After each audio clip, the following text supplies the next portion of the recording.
Hi, I'm Noah, and this is Talking Points.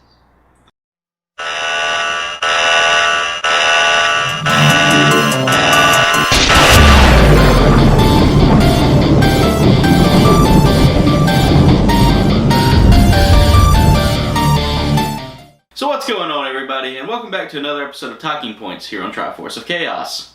Today I'm joined by my good buddy Noah, also known as the Awesome Possum. Aha! He's just recently started his own YouTube channel, and it's been one episode in so far. Slow going. Yeah, but today we're talking about retro gaming. You know, with everybody going back to playing the old games, and now virtual consoles kind of a big deal. I figured we'd go ahead and talk about that. So now that we've got all that said, let's get talking.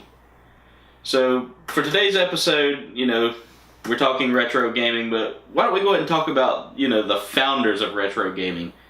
A lot of people don't think about that, but, when we talk about retro gaming, a lot of people think Super Nintendo, Sega.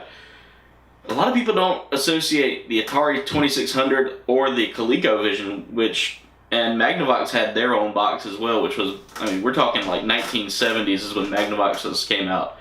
So all of these came out during the late 70s, mid to late 70s, early 80s. It was, pretty much a black background with just pixels running around the screen, and, you had Missile Commander, there was Missile Commander, Pac-Man, there was, a lot of the old arcade classics got ported to consoles. So, Noah, you said yourself you haven't really had much experience, in talking with me in private, but have you ever seen any of those, like the old Atari 2600s or ColecoVisions? I've heard of them. I haven't exactly played them. I think probably the oldest game that I can recall playing is the world's oldest video game. Is it Pong or Pog, something like that? Pong. Pong. Pong. That's about as in depth into it as I've gotten. Now I've played your obvious ones, Zelda, Mario, Banjo-Kazooie, yada yada yada. Yeah. I played your obvious ones, but those older ones that essentially predate me and you, I haven't really played them, but I have heard of them. Well, see, I got a lot of experience with the 2600 because my dad bought the 2600 back when he was in college. And he really enjoyed the 2600 a lot. And he got me into playing those when I was young because I'd play like Missile Commander. We had Donkey Kong, but it never worked. And all these other great games. But, soon, going back even further than that, you had the arcades beforehand, which really introduced a lot of people to gaming, and it was just a simple computer set up with one game on it. And everybody would go out and spend money to go play these games. Well, they wanted to bring them home. So that's where home computing started to bring in certain gaming, and then all of a sudden you start getting the consoles. So that's when it starts going even further, like in the we move forward to the late 80s here. And now all of a sudden Nintendo's popping up on the scene with their NES system, which, in Japan I think it's Famicom. Yeah, I think so. Something like that. It's not all the same thing here. And, it really introduced us to this new concept of, there's backgrounds in games now with Mario Brothers and Legends of Zelda and Metroid and just the Adventures of Lolo. Or Adventures of Lolo. I think I added one extra low there. I can't remember. Yeah, I think you did add an extra low. But yeah. I get what you're saying. And, people started enjoying these new 8-bit games. I think some of the best games out there have been the 8-bit games. Yeah, the 8-bit games themselves were, like you said, they were... I honestly think out of all the 8-bit games, and I might catch some flack from some people for saying this, but Metroid was probably one of my favorites. Oh, Metroid is by far a classic. And then there's also Contra. A lot of people don't remember Contra, but that was... I remember it vaguely. I didn't play a lot. Oh, it was a bitch. It was literally a bitch. It would make you see me rage at Super Meat Boy. Just imagine me playing Contra, dude. I would lose it. But then, soon afterwards, Nintendo thought, well, we can bump up the graphics here a little bit. And so they moved up with I think, I'm not going to go off with numbers because I'm terrible with the numbers, but I think that they started putting out the 16 bits after that, didn't they? I think 16-bit, 16-bit would be the next one with Super Mario, or not Super Mario, Super Nintendo. The Super Nintendo Entertainment System, or SNES, SNES, however you want to call it, it really introduced all that. Of a lot better character design. You could make better games. You can make just, you could, the character, everything could change. It changed the world in a way, so to speak. Yeah, it really opened the doors, and something a lot of people don't realize is that the SNES it did more than just revolutionize like the controller style gaming. It also, I believe that the SNES is the true father of shooter games with Duck Hunt. Well, see, Duck Hunt actually came out with the NES. Yeah. It came. They sent it along with it. That was with the red gun controller. Yeah, the orange and gray. Yeah. Well, they did move it over to the SNES, didn't they? I thought they moved it over. I'm a little rusty on that one, so we'll move on from that. No, I think you are right though. Yeah, it originally was Nintendo because I used to play that all the time after I'd get pissed off with Super Mario Bros. And move on to Duck Hunt just to kind of shoot the dog, Yeah. That wasn't scripted, everybody. But no, it wasn't. Soon after the SNES, we get a hold to the Sega Genesis, which also brings us another 16-bit masterpiece here. Because both of them were 16-bit, and I had to actually go back and look at this because the other day when me and you were talking, I said it was 32-bit and I was wrong. But it was a 16-bit device that really brought us, Sonic the Hedgehog and Jurassic Park and Alien 3 and just all these games that a lot of people started going for. Then, this really started the console wars because before it was just Nintendo all the way through, and then all of a sudden Sega's like, hey buddy.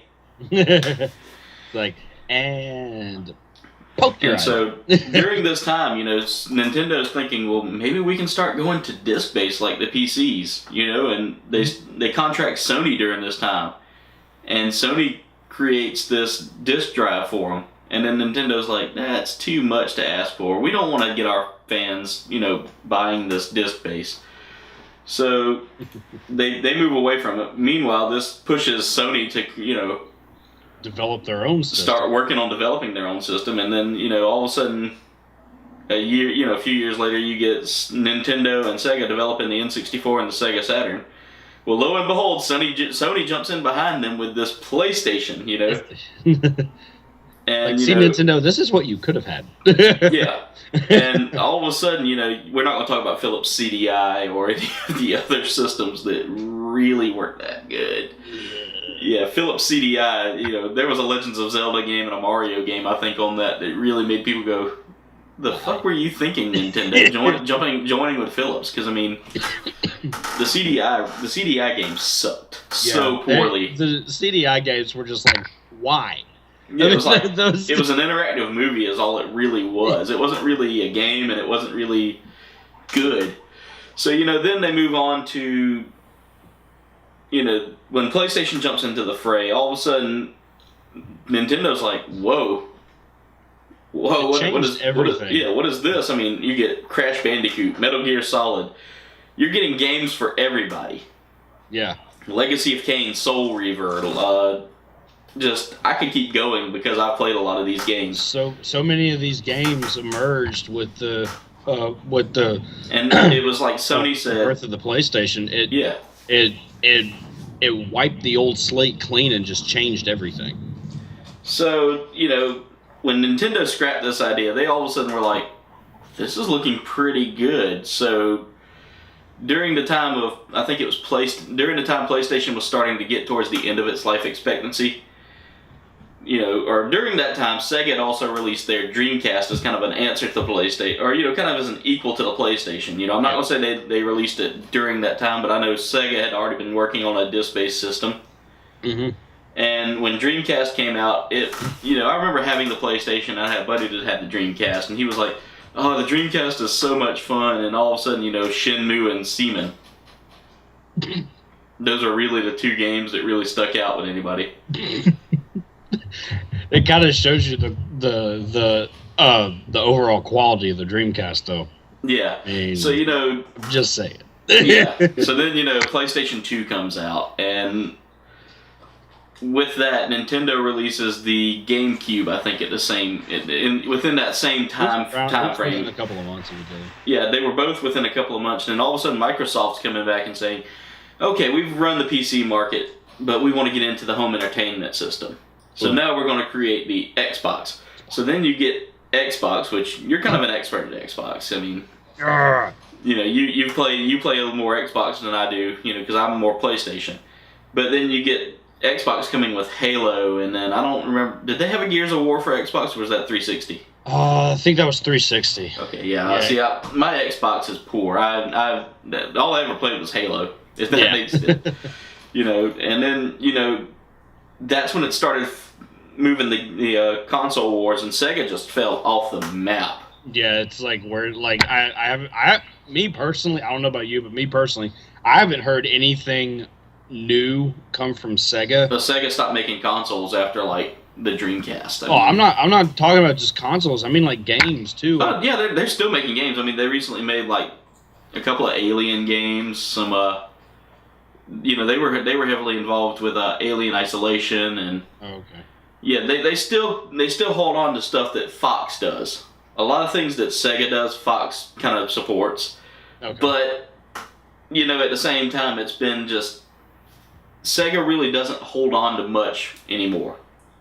Yeah, they're constantly revamping their Sonic and the games that. You get Sonic they're stuff. Revamping them. They're coming out with 20-year anniversary editions and stuff like that. But as far as anything new, obviously they're still making a few new games, so people are buying their stuff. Yeah. And one of the cool things about consoles, towards the end of the retro era, as I call it, and that's when PS2 and Xbox come out, is you started getting online play with those. Yeah. Towards that, that's when online gaming really started to take foot, because DSL was becoming more common. Dial-up was slowly fading out for people going for DSL because they wanted that faster internet, and DSL modems were becoming readily available, and all of a sudden you get, for instance, I used to play Monster Hunter all the time on the PlayStation 2. That was the game to play with, get online, get together with a team, and all of a sudden, boom, you were dominating this giant beast and harvesting scales, bone, and everything else off of it. So, with that, I mean, we have to go back again and talk about, the consoles that brought the arcade home. Because, we've gone through the timeline of arcade of consoles, and now we can go ahead and say, let's look at the consoles that really brought the arcade home to us. You had the Neo Geo and the 3DO. Both of them were pricey. I mean, real pricey at the day. I think Neo Geo went for $1,000 or something like that. It was just really expensive. Now, is that based off today's numbers, or is that back then? That's back then. So $1,000 back then is let's see, with inflation, probably. I mean, I'm giving you or 20. I'm giving you a speculative number because I honestly didn't do it. Didn't research the prices. I'm speculating too. I suck at math. I'm just trying to. Yeah, but let's put it this way: it was an expensive piece of equipment just so you could play arcade games at home. Yeah. And I mean, the 3DO, same kind of the 3DO wasn't as expensive, but you didn't get a lot of the SNK games, which SNK gives you Street Fighter, Golden Axe, a lot of the old classic movie theater, mall, and arcade games that were really out there. Yeah. And then, once people started getting these consoles in their house, they were playing the arcade games that they had loved so much growing up in their house. Yeah. But, again, too expensive. And then we started thinking portable. Gamers really wanted portable at this point in time. So we'll move back into the 80s again and early 90s with the game with Game Boy. Well, let's go back even further, like late 70s, early 80s with Mattel football and auto racing. Yeah. And then Nintendo had this guy. He was sitting there watching a guy play on a calculator. His name was like Yokoi. His last name was Yokoi, I think. I can never remember these guys' names. I can't either. But anyway, he was sitting on a train watching a guy play with a calculator, and next thing you know, Game & Watch is a concept. He goes to Nintendo and says, what if we created a watch that we could play games on? Well, Game & Watch came out, and you had Mr. Game & Watch games, or you had like Mario Plumbing Pipe Adventures, and that's just a speculative name. I really don't think that was actually one out there, but following that, Nintendo soon decided, well, we can do better. Let's make this console that people can carry around with them as long as they have the time. Next thing you know, Game Boy comes out. Mm-hmm. And then later on, Sega introduces their Game Gear. And then, if you want to talk about the VR systems as well, you can even go as far as and say that Nintendo really introduced the VR systems with a very poorly run Virtual Boy. Oh. It was basically red and black screen, and it was just nobody enjoyed it. Yeah. So, there were that was kind of the retro way of handling VR, and now we've got, and it's not VR, augmented reality would really be the correct term, but also I think there was SNK tried to release the Pocket Neo Geo as well, which you could take arcades with you, and then Tiger, comes out with the virtual pets, and then all of a sudden they move into the Gamecom, which is like their version of an arcade classic, small LCD, or not LCD, but anyway, they had a small screen on it. You could plug in cartridges and play certain games, but they weren't. It was more like a PDA with games. Yeah, it didn't really hold up to something like the Game Boy. Yeah, the Game Boy was the one you wanted. Yeah, it was the pinnacle. Yeah. Of the transportable technology. And then transportable gaming technology. And now that we've moved forward, and now we're sitting here with PlayStation 3, PlayStation 4, Xbox 360, and Xbox One, and who knows what comes in the future. Yeah. We have we have people that really wanted to get in, and Wii U and Wii and all that, they're also there. But during that internet age, which is now during the modern age of gaming, people really wanted to go back and play these classics that they grew up on. So you had people going out and trying to find ways to put the games onto their computer. Well, somebody figured out how to get the code off of the cartridge itself and make a virtual copy of this game, of any game that he could get a hold of. And then soon he wanted to figure out how to play it, so he creates this program that they all these gamers out there that really want to do it create programs that emulate the hardware, and there we have our first emulation gaming. Yeah, and stuff like that is simple. I mean, it's just from the old cartridges even onto your computer. You don't have to put it onto something like the PlayStation or the Xbox. You could just slap it on the computer. That's emulation. Yeah, and then all of a sudden, it's also the easiest way to do it. Yeah, and then soon, Nintendo start, and PlayStation and Xbox start doing it with, virtual consoles, so to speak. PlayStation, during the time of PlayStation 3, really saw people loving this whole, going back and playing their PlayStation 2 games, or going back and playing their PlayStation 1 games. So they decided to make virtual copies and basically run backwards compatibility through their PlayStation 3. Now, you couldn't plug the disc in, but if you had the, if you went out and loved that game so much, but a lot of people like me, the games ended up getting your older games got given away. Mm. parents just didn't see the need in keeping an old game if you didn't have the console. So, Yeah. Sony saw that and they said, well, we can sell digital copies for a reduced price. We're not going to sell them for the price that they were selling for back then. And so $10 and you can get your copy of Final Fantasy VIII or Final Fantasy VII on there. And it would work so well. And, another thing that was pretty awesome is, Nintendo just recently put in the Virtual Console on their Game Boy 3DSs and their Wii U, Wii, and all other products like that. So now all of a sudden you can go back and download these older games, which are freaking awesome in my opinion. Speaking of which, I got a buddy that's got the 3DS who actually did just that for the 20th anniversary of the Red and Blue editions for Pokemon. Yeah. He downloaded the blue version, and I played it, and I did not want to give it back to him. I'm gonna tell you I was like Gollum holding the ring. My precious.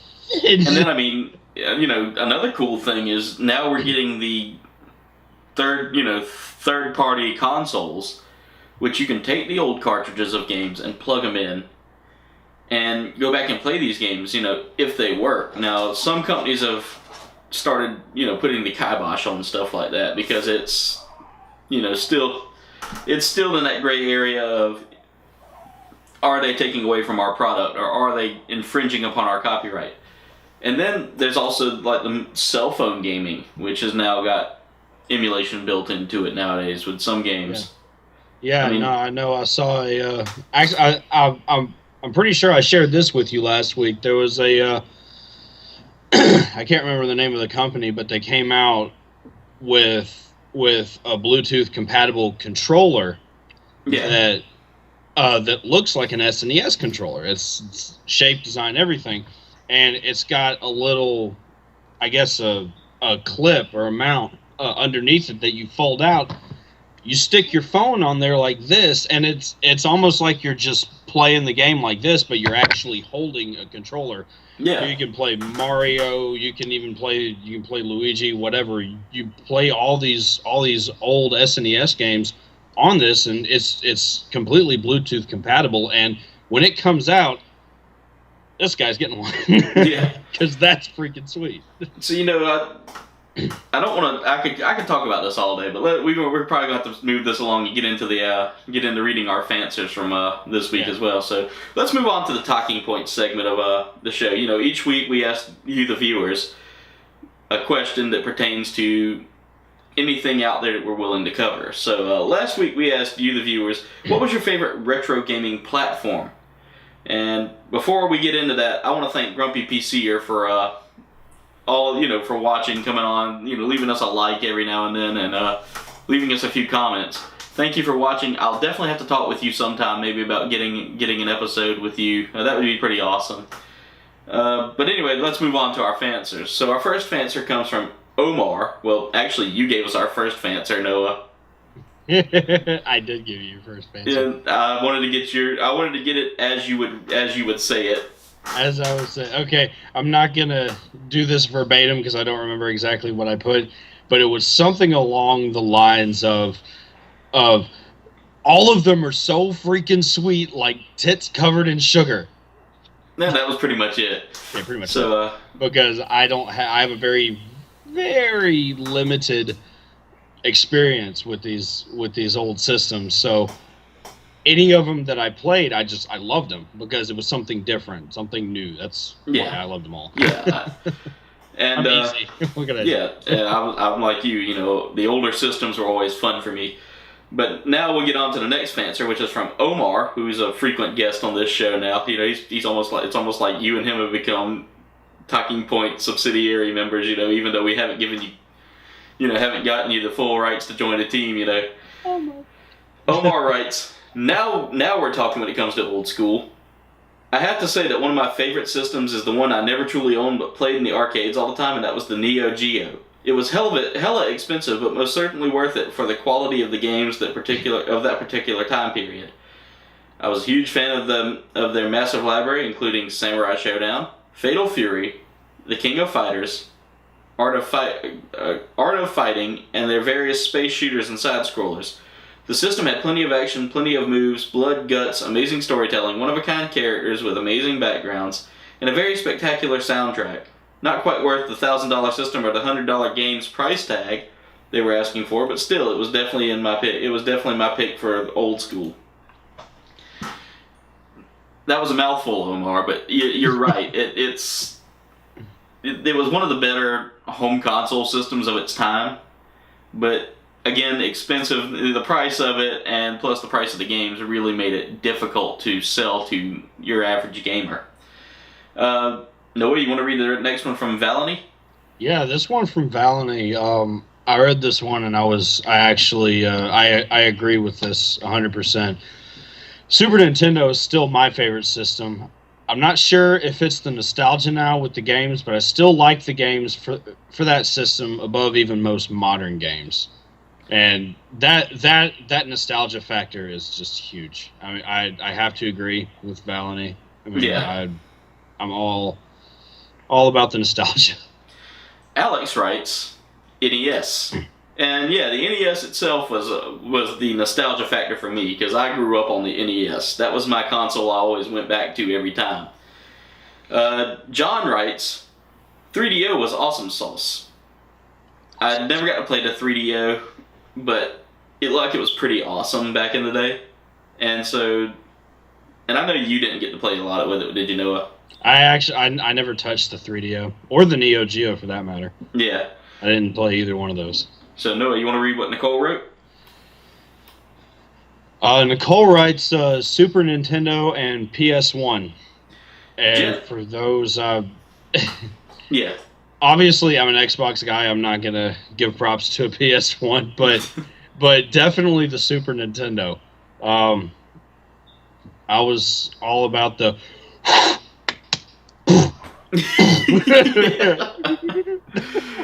And then we have Jen who writes, MS-DOS on a PC all the way.